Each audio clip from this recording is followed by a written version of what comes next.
carilah tanaman di sampingnya tanaman Bapak Ibu yang tidak dimakan apa-apa. Ini menyakitkan Bapak Ibu. Kita tanam jagung, yang dimakan tikus loh jagungnya, rumputnya tidak dimakan. Terus pernah enggak tanaman yang nanam cabai, ada nanam cabai di sini, yang pernah fusarium gitu ada enggak? Jamur gitu ya. Rumputnya ikut layu enggak? Kenapa kok rumputnya enggak ikut layu? Sebentar, ayo kita nalar sama-sama. Kalau serangga mungkin rasa, betul ya? Tapi kalau jamur yang diserang tanahnya atau tanamannya? Kan dari tanahnya kan? Kalau tanahnya terkontaminasi dengan namanya jamur, virus, bakteri, berarti tanaman yang hidup di situ semua harusnya kena atau tidak? Harusnya kan? Kenapa kok yang kena, yang layu itu cuma tanaman kita? Rumputnya kok enggak ikut layu? Jangan alasan, itu jamur khusus untuk tanaman itu loh Pak ya. Nah, oke. Itu clear ya. Jadi Bapak Ibu, sekarang tahu enggak fungsinya? Kenapa Gusti Allah ciptakan rumput di antara tanamannya Bapak Ibu?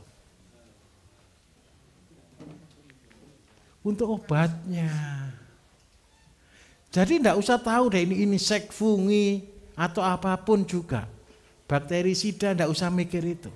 Sudah jadi orang bodoh saja. Tahu maksud saya jadi orang bodoh Bapak Ibu? Enggak usah lihat tanamannya apa, enggak usah tahu nama rumputnya apa. Pokoknya ketika tanaman kita diserang sesuatu yang negatif, puteri tanah 7 kali.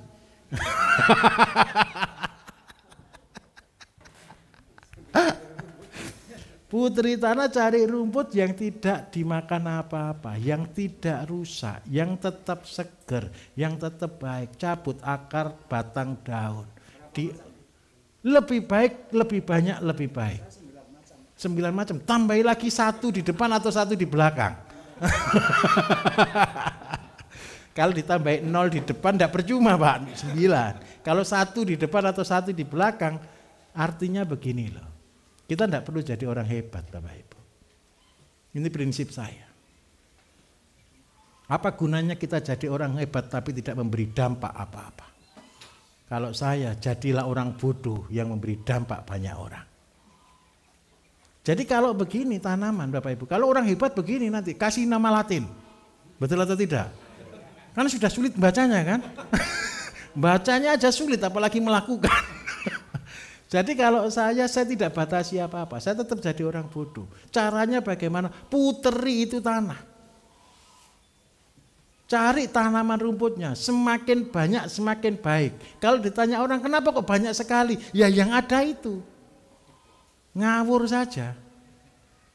Terus habis gitu diproses. Kalau ada chopper boleh dichopper, kalau ada blender boleh di blender, kalau tidak ada semua ya ditumbuk boleh. Tumbuk ya, boleh. Minta tolong Pak, sudah praktek belum? Sudah. Dilakukan sudah disemprotkan? Sudah. Bisa selamat enggak tanamannya? Belum nampak. Kemarin kena ulat Pak. Kena ulat? Itu ulat kelet sama itu apa itu daunnya ini. Iya. Ulatnya kecil, coklat gitu. Iya. Jadi macam dilem gini. Oh macam dilem. Macam dilem gini di dalamnya. Tapi dia masih hidup. Tanaman apa ini? Minta maaf. Apokat sama durian. Apokat sama durian. Oke. Kalau apokat sama durian enggak bisa disemprot Pak. Bapak infus. Lubangi sedikit. Tahu itu ya, selang infus Pak ya. Teteskan di situ terus menerus di pohonnya. Nanti rontok semua itu ulat. Itu harus apanya? Oh kalau masih kecil disemprotkan rutin Pak. Tapi kalau dia sudah masuk di dalam jaringan, nah itu tetap harus disepetkan. Sekarang terjadi daunnya kuning enggak bisa hijau gitu. Kalau enggak bisa hijau kekurangan nutrisi. Iya, nanti buat nutrisi, sabar. Ada kasusnya lagi sini Pak. Apa ya Pak? Apa itu? Yang dekat pohon bambu. Iya. Itu sejak tanam lepas hari raya sampai sekarang itu belum pernah Tumbuh. belum pernah itu. Dinaungi terus toh Pak? Yang sebelah sana Subur. sudah berkali-kali subur. Tahu kenapa kira-kira? Kurang tahu itu. Logika. Di bawah pohon bambu. Itu naungan enggak Pak kira-kira? Sudah saya bersihkan Pak. Sudah dibersihkan. Oh gitu. Kena mataharinya pagi atau sore?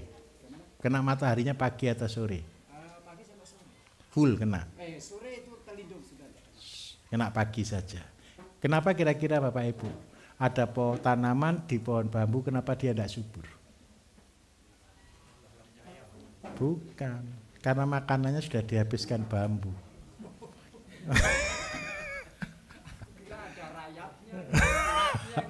Bukan, makanannya sudah dihabiskan. Besok kalau Bapak buat untuk begitu, kasih lubang agak dalam, kasih kompos Pak. Nanti kan sudah praktek buat nih semuanya, nanti tolong dirubah.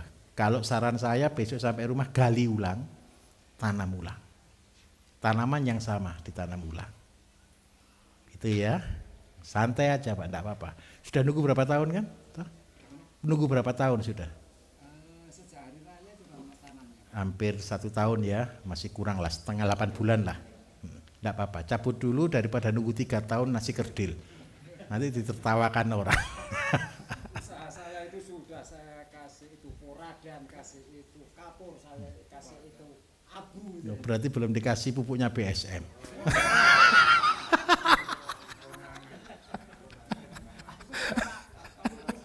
Nggak bergurau saja.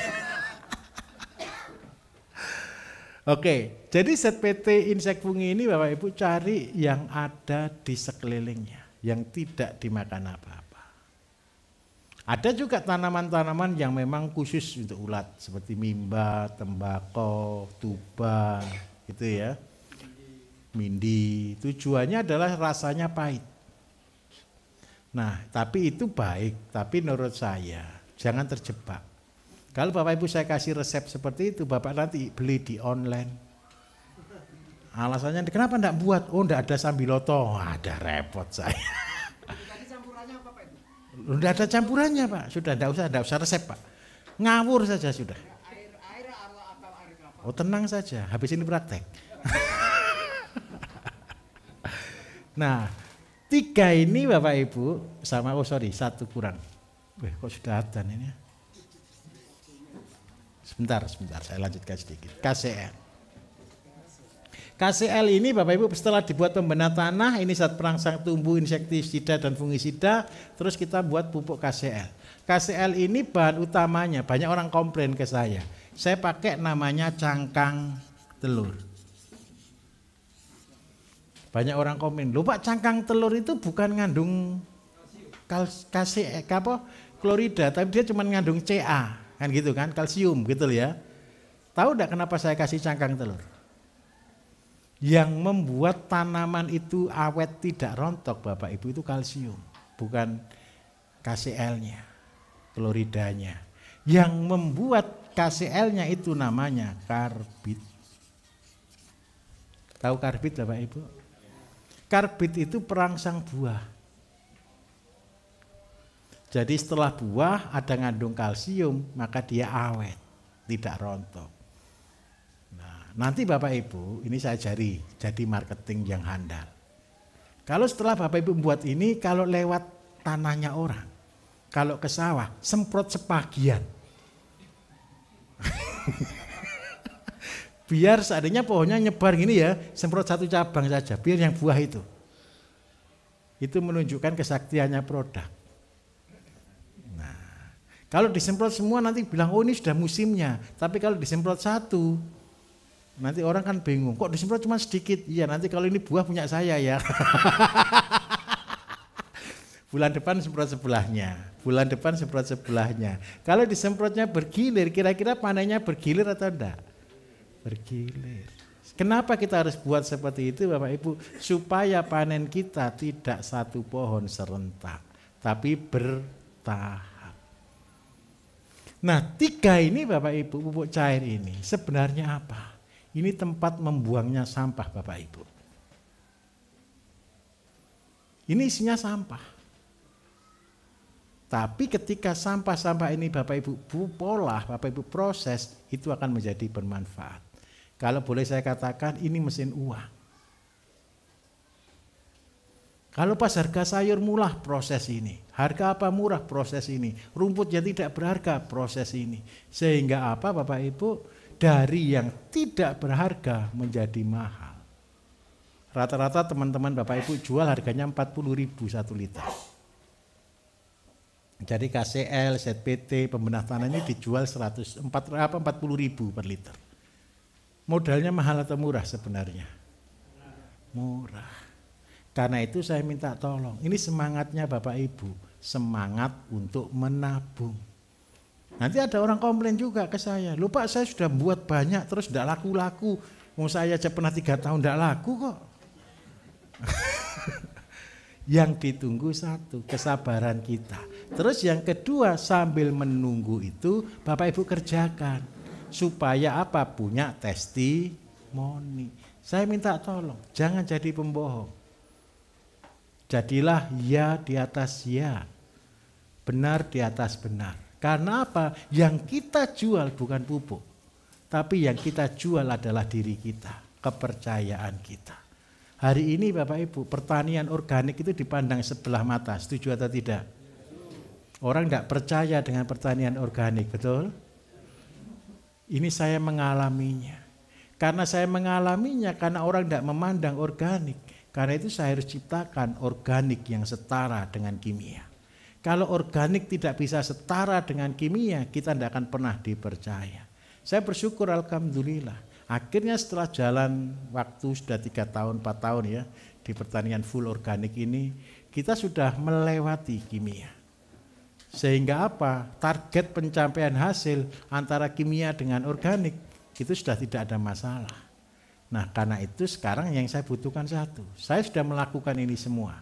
Nanti habis ini Bapak Ibu praktek, tolong sampai di rumah dilakukan. Setuju ya? Oke, mari Bapak Ibu, ini sudah jamnya, silakan praktek. Nanti praktek di samping belakang, di dekat kandang sapi ya.